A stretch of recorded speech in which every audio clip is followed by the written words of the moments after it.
नमस्कार प्यारे विद्यार्थियों, ब्राइट फ्यूचर क्लासेस में आप सभी का पुनः स्वागत, हार्दिक अभिनंदन। मैं शैलेंद्र सिंह सोनगरा, वरिष्ठ अध्यापक विज्ञान, आप सभी का मेरे इस एप्लीकेशन में स्वागत, हार्दिक अभिनंदन करता हूं। विज्ञान विषय के वीडियो बनाने की जो श्रृंखला है उसमें आज हम पढ़ेंगे मनुष्य में पाचन तंत्र। सबसे पहले हमको ये पता होना चाहिए कि पाचन क्रिया क्या होती है। पाचन किसे कहते हैं? पाचन तो पाचन का मतलब यह होता है कि भोजन जो हम ग्रहण करते हैं, जो भोजन के जो पोषक पदार्थ होते हैं, जटिल पोषक पदार्थों को विभिन्न रासायनिक क्रियाओं और एंजाइम के माध्यम से हमारे शरीर के अंदर सरल पदार्थों में अपघटित होने की क्रिया को हम कहते हैं पाचन कहते हैं। यह पाचन की क्रिया एक पूरे पाचन तंत्र के द्वारा संपन्न होती है, जिसमें विभिन्न प्रकार के जो अंग हैं इस पाचन तंत्र के, वो इसमें सहायता करते हैं। तो सबसे पहले हम पढ़ते हैं मुख और मुख गुहा। मुख क्या होता है जिससे हम बोलते हैं? मुख जो होता है इसके दो भाग होते हैं। एक ऊपरी, यह जो मुख जो होता है यह ऊपरी होठ और निचले होठ के द्वारा घिरा रहता है। मुख के अंदर मुख गुहा होती है, जिसको हम बक्कल कैविटी के नाम से भी जानते हैं। मुख गुहा जो होती है इसकी जो छत होती है उसको हम तालू कहते हैं। मुख गुहा में मुख्य रूप से जीभ, लाल ग्रंथियां और दांत, ये तीन चीजें मुख गुहा के अंदर पाई जाती है। हमारे मुंह के अंदर जीभ, दांत और लाल ग्रंथियां पाई जाती है। जीभ जो होती है यह भोजन के स्वाद का हमको ज्ञान करवाती है कि भोजन मीठा है, कड़वा है, नमकीन है, खारा है, तेज है। ये सभी का ज्ञान जो है यह हमको जीभ पर उपस्थित स्वाद कलिकाएं हमको भोजन के स्वाद का ज्ञान करवाती है। इसके अलावा मुख गुहा में दांत होते हैं। हमारे मुख में 32 दांत होते हैं, 16 ऊपरी जबड़े में और 16 ही निचले जबड़े में स्थित होते हैं। तो ये दांत जो होते हैं चार प्रकार के होते हैं। पहला होता है कृतनक, दूसरा होता है रदनक, तीसरा होता है अग्रचवर्णक और चौथा होता है चवर्णक। कृतनक भोजन को काटने का काम करते हैं, रदनक भोजन को चीरने और फाड़ने का काम करते हैं, अग्रचवर्णक और चवर्णक जिनको हम दाढ़े कहते हैं यह भोजन को चबाने का कार्य करती है। लाल ग्रंथियों में टाइलिन नामक एंजाइम पाया जाता है।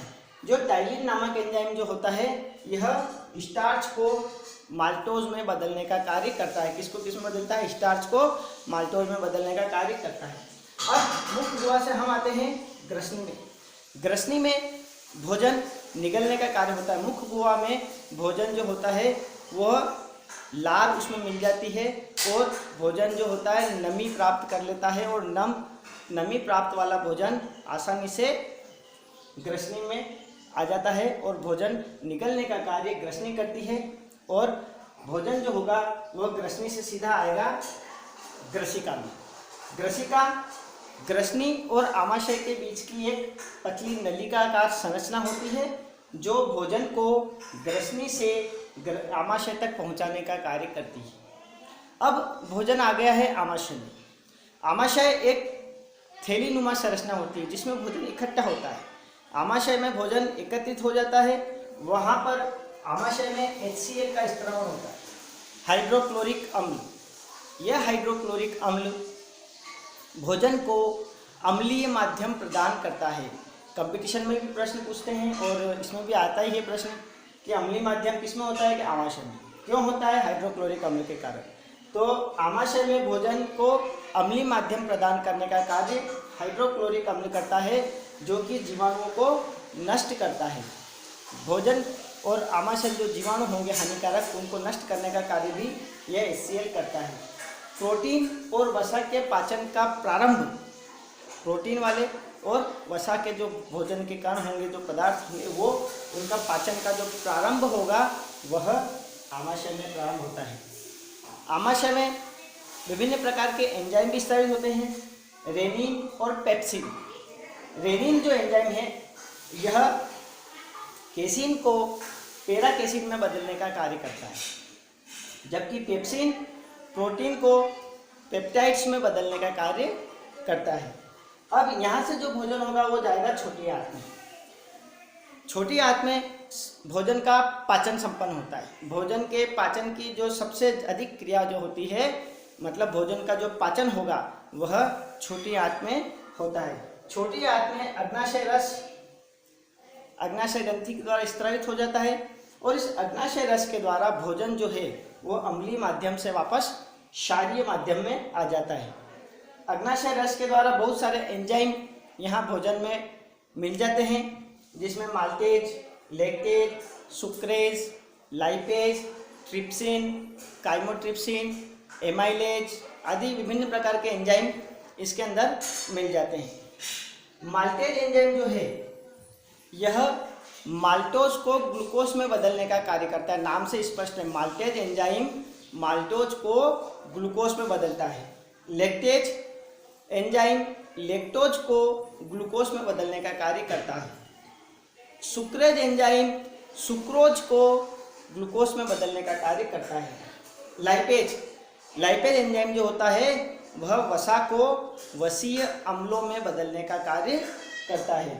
इसके अलावा ट्रिप्सिन होता है, जो ट्रिप्सिन का वही कार्य है जो पेप्सिन का कार्य होता है, प्रोटीन को पेप्टाइड्स में बदलने का कार्य करता है। और यहाँ पर छोटी आंत में भोजन का अवशोषण भी होता है, साथ ही प्रोटीन और वसा का संपूर्ण पाचन छोटी आंत में हो जाता है। अब यहाँ से छोटी आंत से भोजन जाता है बड़ी आंत में।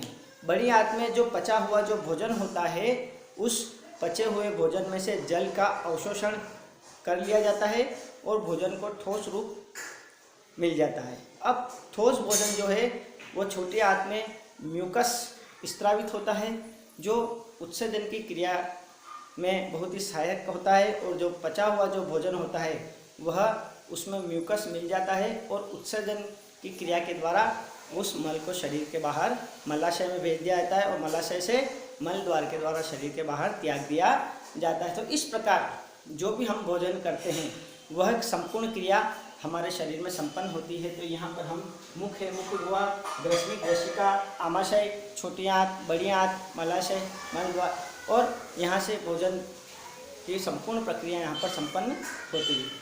तो बस साथियों, आज के वीडियो में बस इतना ही। अगला वीडियो लेकर हम आपके समक्ष बहुत जल्दी हाजिर होंगे।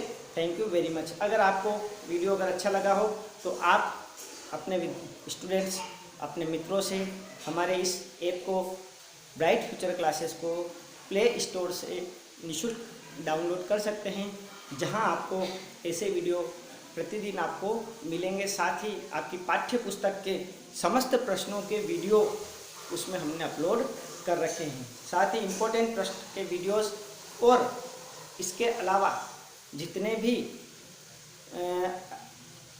मोटिवेशनल थिंग्स के जो वीडियोस होते हैं, जिससे आपको पढ़ाई करने के प्रति उत्सुकता जागृत होती है और पढ़ाई कैसे की जाए, किस प्रकार की प्लानिंग की जाए, इस प्रकार के वीडियो भी उसमें आपको मिल जाएंगे। Thank you very much.